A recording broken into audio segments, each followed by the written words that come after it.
యువ కిషోరం నా ఎదుగుదలకి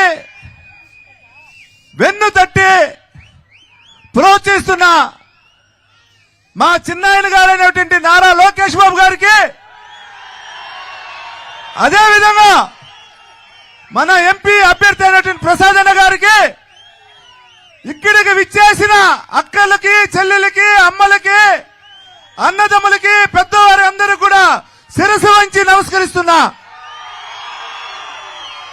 అన్ని విషయాలు కూడా మన చిన్నాయన గారు చెప్పడం జరిగింది. రెండు విషయాలు చెప్పదలుచుకున్నా.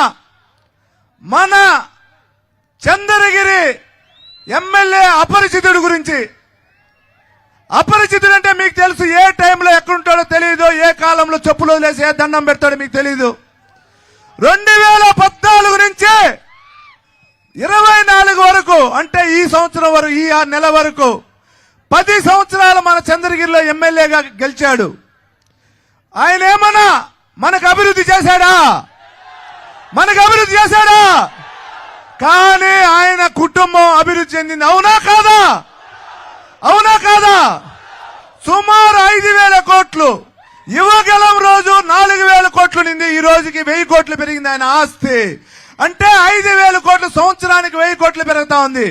మీరు అనుకోవచ్చు 5,000 కోట్లు ఏ విధంగా పెరిగింది, నానన్న తప్పు చెబుతున్నాడని. నేను సాక్ష్యాలు ఇప్పుడే మీ సభా విధంగా చెప్తున్నా, ఆలోచించండి. మన చంద్రగిరి నియోజకవర్గంలో 6 మండలాలకు సంబంధించి ప్రకృతి వనరులు చాలా ఫేమస్. ఎర్రచందనం, ఎర్రవారిపాలెం సంబంధించి మన చంద్రగిరి నియోజకవర్గంలో 2014 నుంచి 19 వరకు సుమారు 1200 నుంచి 1300 కేసులు ఎర్రచందనం మన ప్రభుత్వంలో పెట్టడం జరిగింది. కానీ ఈ ప్రభుత్వం వచ్చిన 5 ఏళ్లలో 100 నుంచి 120 కేసులు పెట్టలా. అంటే 1000 కేసులు దాదాపు. ఎర్రచందనం తలకొని అడివే కాలేయింది. దీని వెనకాల ఎవరున్నారు? ఎవరున్నారు? ఎవరున్నారు? మా అక్కలు ఏం మాట్లాడలా, సైలెంట్ గా ఉన్నారు. ఎవరున్నారక్క? చెవిరెడ్డి ఉన్నాడు. దీని ద్వారా సుమారు 1500 కోట్లు సంపాదించాడక్క. అదేవిధంగా ఆర్సీపురం మండలం నడవలూరు కొండ, గ్రావల్ కొండ 5 హెక్టార్లు తీసుకున్నాడు. 15 హెక్టార్లు కొట్టాడు. నేను మైన్స్ విజిలెన్స్ కి పెట్టా, కలెక్టర్ గారికి పెట్టా, ఎన్ని పిటిషన్లు పెట్టినా ఏం చేయలే. వాళ్ళు గూగుల్ సర్వే చేశా ఎన్ని హెక్టార్లు తీశారని. ఒక్క రోజుకి 250 టిప్పర్లు నడవలూరు నుంచి వెళ్ళిందన్న. మొన్న 3 నెలల వరకు ఒక టిప్పర్ వేల 20,000 అన్న. 250 టిప్పర్లు ఇంటి 20,000 అంటే 50 లక్షలు. నెలకి 30 రోజులు, 5 రోజులు నెల 5 రోజులు లీవ్ ఎత్తుకున్నా 25 రోజులకి ఎత్తుకుంటే 12.5 కోటి ఒక నెలకి. సంవత్సరానికి ఎత్తుకుంటే 150 కోట్లు. 5 సంవత్సరాలకు ఎత్తుకుంటే 750 కోట్లు ఒక ఎర్రమట్టిలో వచ్చిందన్న. అదేవిధంగా ఇసుక, మన రూరల్ మండలం, చంద్రగిరి మండలం ఉన్నట్టు ఇసుక రోజుకి 500 టిప్పర్లు ఆయన కుటుంబ సభ్యులు గానే ఆయన గాని పొందాడన్న. ఒక టిప్పర్ వేల 25,000 అన్న. 10 చక్రాల టిప్పర్ 25,000 ఇంటూ 25 500 టిప్పర్లు అన్న. అంటే లెక్కేయండి, ఒక రోజుకి 1,25,00,000. నెలకి ఎంత అయిందన్నా? 25 రోజులు అంటే ఆల్మోస్ట్ 40 కోట్లు అయింది. సంవత్సరానికి ఎంత అయింది? 480 కోట్లు అయింది. 5 ఏళ్లకి ఎంత అయింది? 2,500 కోట్లు అయిందన్న. అంటే 2,500 ఒక 1,500 ఎర్రచందనం, ఒక 750 ఎర్రమట్టి, అంటే 4,750 కోట్లు అయిందన్న సుమారు. అట్లా ఇట్లా. ఇది కాకుండా నా మట్టం ల్యాండ్లన్నా, ఎక్కడున్నా మట్టం ల్యాండ్ అన్ని తీసుకున్నాడన్నా. ఎక్కడున్నా అదే విధంగా తుడా కల్పవృక్షు, తుడాలో 450 కోట్లుంటే ఈ రోజు 80 కోట్లు ఓడి తీసుకున్నాడన్న. తుడా అనేది ఆయన కల్పవృక్షు, ఆయన ఇది జరిగిందన్న. దీని ద్వారా 5 కోట్లన్నా. ఇది సాక్షిని మీకు చెప్తున్నా, నేను తప్పు చెప్పలా. ఇక్కడుండే వైసీపీ లెక్క కూడా చెప్పిందన్నా. వైసీపీ కుటుంబ సభ్యులేనా, వేరెవరుగా లెక్క చెప్పింది. ఈ విధంగా సంపాదించుకున్న వ్యక్తి మనకి కావాలా అవుతా? కావాలా వద్దా? గట్టిగా కావాలా వద్దా? అదేనా. ఇది కాకుండా ఇంతవరకు కాంగ్రెస్ ప్రభుత్వం ఉన్నా, తెలుగుదేశం ప్రభుత్వం ఎప్పుడు మన అధికారులను భయపెట్ల. అధికారుల దగ్గర మన నెల మామూలు తీయలేదన్నా. ఎంఆర్ఓ ఆఫీసుల దగ్గర నెల మామూలు తీసే వ్యక్తి చెవిరెడ్డి భాస్కర్ రెడ్డి. రిజిస్టర్ ఆఫీసుల మామూలు తీసే వ్యక్తి చెవిరెడ్డి భాస్కర్ రెడ్డి. ఎంపీడీఓ ఆఫీసుల మామూలు తీసే వ్యక్తి చెవిరెడ్డి భాస్కర్ రెడ్డినా. తీసానడా లేదన్నా? ఇదే కాకుండా ఆర్డీఓ గారు గతంలో ఉన్న ఆర్డీఓలు నెలకి 50 సంవత్సరానికి 50 నుంచి కోటి రూపాయలు కట్టాలన్న కప్పం. ఇదంతా ఎవరు పైన పడుతుంది నా భారం? మన పైన పడుతుంది భారం. ఆర్టీఓ మన రిజిస్ట్రేషన్ ఆఫీసులో పోతే 5,000 పెడితే రిజిస్ట్రేషన్ అయ్యేది ఈ రోజు 50,000 కట్టాలని పరిస్థితి ఉంది. దీనికి కారణం ఎవరున్నా? ఆర్టీఓ దగ్గర పోయి ఒక నేలకో ఒక స్థలానికో సంతకం 10,000 రూపాయలు ఈ రోజు వచ్చి 2 లక్షలు అవుతుందినా. దీనికి కారణం ఎవరున్నా? దీనికి కారణం ఎవరు? ఇదేనా? ఇది ఈ విధంగా జరుగుతా ఉందనా? ఇదంతా ఒక ఎత్తు అయితే ఉద్యోగాలన్నా, మీకు ఒక చిన్న ఉద్యోగం చెప్తాన్నా. ఇది ఎక్కడైనా నేను ప్రమాణం చేసేదానికి రెడీగా ఉండా. చెవిరెడ్డి వస్తే కూడా నేను కాణిపాకు అయినా సరే, ఆయన తుమ్మలగుంట అయినా సరే, తుమ్మలగుంట రోడ్ల గుడికి కూడా ప్రమాణం. డోర్న కంబాల మల్లయ్య గారిపల్లి సంబంధించినటువంటి యువత ఆయన కోసం కష్టపడినారన్న. లాస్ట్ టైము ఆయన ఉద్యోగాలు అడిగారు వెళ్ళి, అన్నా నాకు ఉద్యోగం కావాలి భాస్కర్ అని. నా రేపు ఎల్లుండని తిప్పాడు. లాస్ట్కి రమ్మన్నాడు ఒక ముగ్గురిని. వెళ్ళారు. వెళ్తే ఏం ఉద్యోగం తెలుసా? 3 రిజిస్టర్ ఆఫీసులో పోయి కూర్చోమన్నాడు. చంద్రీ register officer, Tirupati rural register office, Renigunta register office. ఏమి ఇచ్చారు తెలిసిన ఆయనకి లెక్క. నెలకి ఎన్ని రిజిస్టర్లు జరుగుతా ఉంది, ఎంత డబ్బు వాల్యూ అని రాసి నెలకి 10,000 జీతం ఇచ్చినాడు. అంటే 10,000 జీతం ఇచ్చి ఉద్యోగాలకి ఆయన నెల మామూలు రిజిస్టర్ ఆఫీసులో 50 లక్షలు వచ్చిన చేసిన ఘనత ఎవరిదేనా? ఎవరిదే? ఇది నా చెవిరెడ్డి. ఇది కాకుండా ఒకటి చెప్తున్నాను, ఈ అక్కా తల్లికి అన్నాదమ్ములకి అందరికి కూడా నేను ఈ సభాముఖం చెప్తున్నా.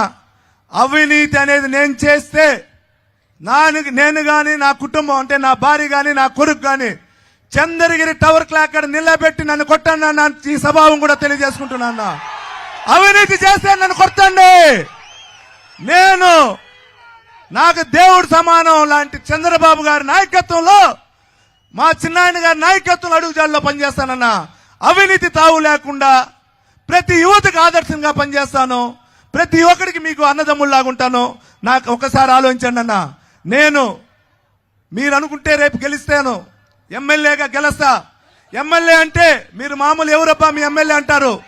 మీరు ఎమ్మెల్యే ఎవరంటే నాని అని చెప్పొద్దన్నా. మా అన్న లేదా మా తమ్ముడు లేదా మా బామర్ది లేదా మా అల్లుడు లేదా మా మామ అని చెప్పండి అన్న. నాని అంటే మీ ఇంటి కుటుంబ సభ్యుడేనా? నాని అంటే ఎవరన్నా? మీ కుటుంబ సభ్యుడు, ఎమ్మెల్యే కాదు, మీ కుటుంబ సభ్యుడు. ఇది గుర్తుపెట్టుకున్న. నేనైనా సరే, నా ఫ్యామిలీ అయినా, ఎవరికైనా మీకు తెలుసు. ఏ టైంలో వచ్చినా మా టేబుల్ పైన మీరు అన్నం తింటున్నారు. ఈ ఉండేవాళ్ళు చాలా మంది తెలుసు.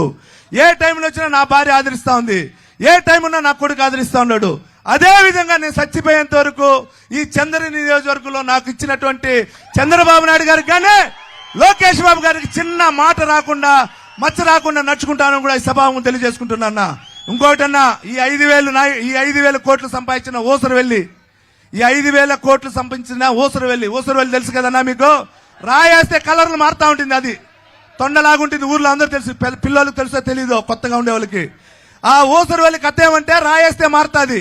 ఆ విధంగా ఎలక్షన్ వస్తే కరెక్ట్ గా 4 సంవత్సరాల 11 నెలలు ఇంట్లో పనుకుంటాడు. ఆ నెల రోజులు రోడ్డుకు వస్తాడు. అప్పుడే కులాలు వస్తాయి, అప్పుడే మతాలు వస్తాయి, అప్పుడే వివిధ సంబంధించిన పథకాలన్నీ అప్పుడే గుర్తొస్తాదన్నా. ఈ కులాలు మతాలంతా లాస్ట్ టైం ట్రాప్ లో పెట్టినాడన్నా. నేను కూడా కొన్ని ఆవేశం చేశా. ఈ 5 ఏళ్లలో అతను రాజకీయం తెలుసుకుని ఎక్కడ ట్రాప్ లో పడలేదన్నా. మీరు గుర్తుపెట్టుకోండి, నిన్న నామినేషన్ అప్పుడు ఏ విధంగా చేసినాడు మీకు తెలుసు. మనల్ని ఏ విధంగా రెచ్చగొట్టాడు తెలుసు. అయినా ఎక్కడ మన సోదరులు రెచ్చిపోలా, దెబ్బలు తినేదానికి కూడా రెడీ అయినా. ఇటువంటి చెవిరెడ్డి ట్రాప్ లో మనం ఎవరు పడాల్సిన వల్ల మన దేవ్ గెలుపు చావైనా రేవైనా మే 13వ తేదీ వరకు అందరూ ఉండాలని కూడా ప్రతి ఒక్కరిని కూడా కోరుకుంటున్నా. ప్రతి ఒక్కరిని కోరుకుంటున్నా. చావైనా రేవైనా మే 13 వరకు ప్రతి ఒక్కరు ఉండాలని కూడా ఈ సభావం కూడా తెలియజేసుకుంటున్నా. ఇది ఒకటి. ఇడున్న సోదరుమణులకి, అన్నా చెల్లెలకి అందరికి ఒకటే చిన్న విన్నపమున. వైసీపీ నాయకులు చెప్తున్నారు ఆయన సంపాదించాడంట, ఏదో ఓటుకు ఒక 10,000 ఇస్తాడంట, బంగారం 6 గ్రాములు ఇస్తాడంట. తీసుకోండి, అది మన డబ్బు. తీసుకొని దేనికి వేస్తాము? దేనికి ఇంకా పల్లా దేనికి? ఓట్ ఫోర్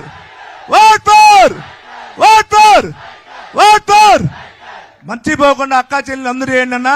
ఒకే ఒకటి నేను ఇక్కడ చెప్తున్నా.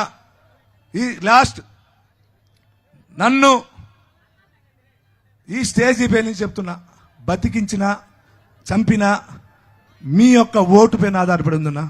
మీరు ఆదరించి నన్ను గెలిపించాలని కూడా ప్రతి ఒక్కరిని కూడా విసుకిస్తూ ఈ అవకాశం ఇచ్చిన ప్రతి ఒక్కరు కూడా ధన్యవాదాలు తెలియజేసుకుంటా.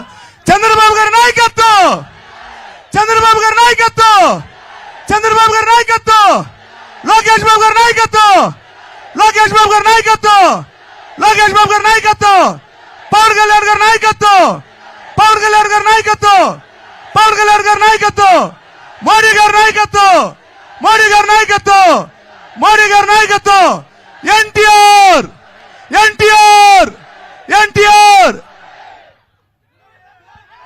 ఇప్పుడు ఎంపీ అభ్యర్థి ప్రసాద్ గారిని 2 మాటలు మాట్లాడాల్సిందిగా కోరుతున్నా. చెల్లమ్మ, నేను అక్కడికి వస్తాను.